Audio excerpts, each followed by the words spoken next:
Is there any such hadith that seeing a scholar is the same as seeing the Bani Israel prophets? No, I'm not aware of any such hadith. Usually our people describe that the scholars of this ummah seem like the prophets of Bani Israel. It is somewhere correct as a golden saying. Scholars are the heirs of the prophets, it's correct. Obviously, the inheritance of the prophets is theology. The scholars will carry it. Now you should ask the scholars of which sect. Ulama-e-Haq means Imam Bukhari, Imam Muslim. We can only mention the names of those that we know. So, being like the prophets doesn't mean that the status is like that of the prophets. No.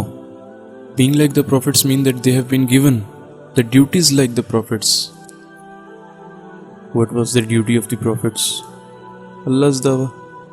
The whole ummah has been told, Kuntum khayra ummatin ukhrijat lin-nas ta'muruna bil ma'ruf wa tanhauna 'anil munkar.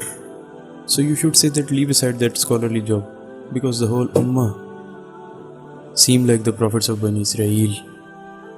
Take something new today. Not only scholars, sir, the whole ummah seem like the prophets of Bani Israel, because in those eras the prophets had been sent to do the job of dawah, and because of the finality of the prophethood, Allah has transferred that job to this ummah. Now no prophet will come anymore.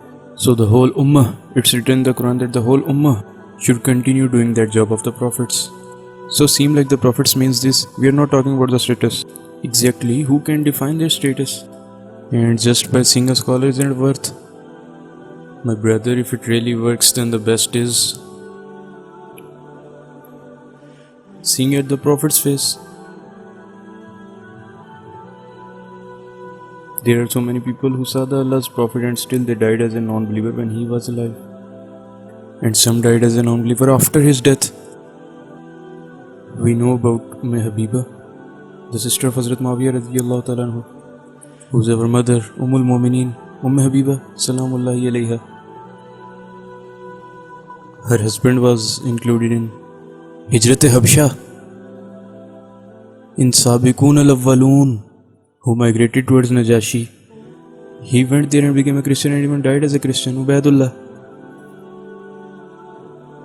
So he died as a Christian. So he was a companion of the Prophet, died in the life of the Prophet.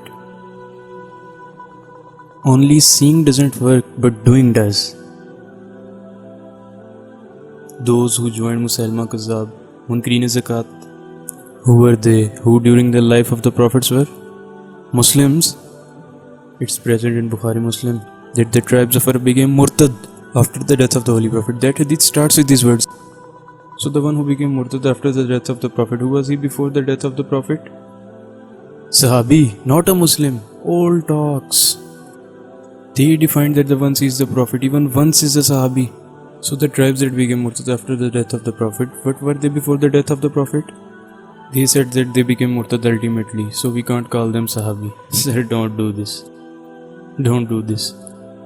We'll call them Sahabi in the era they were Sahabi. Like Abu Sufyan during Khandak was on the side of non-believers. So even if we discuss the Khandak today, we'll say that he had come from the side of non-believers. Yes, after becoming a Muslim, then he got a Muslim status. But after becoming a Muslim, his bad deeds during Khandak still have to be discussed, although he has got forgiveness for that. In today's date, even the mistakes of Hazrat Yusuf's alayhi salam brothers have been forgiven. But we still discuss the brothers of Hazrat Yusuf. Why? For the sake of a lesson. Fine.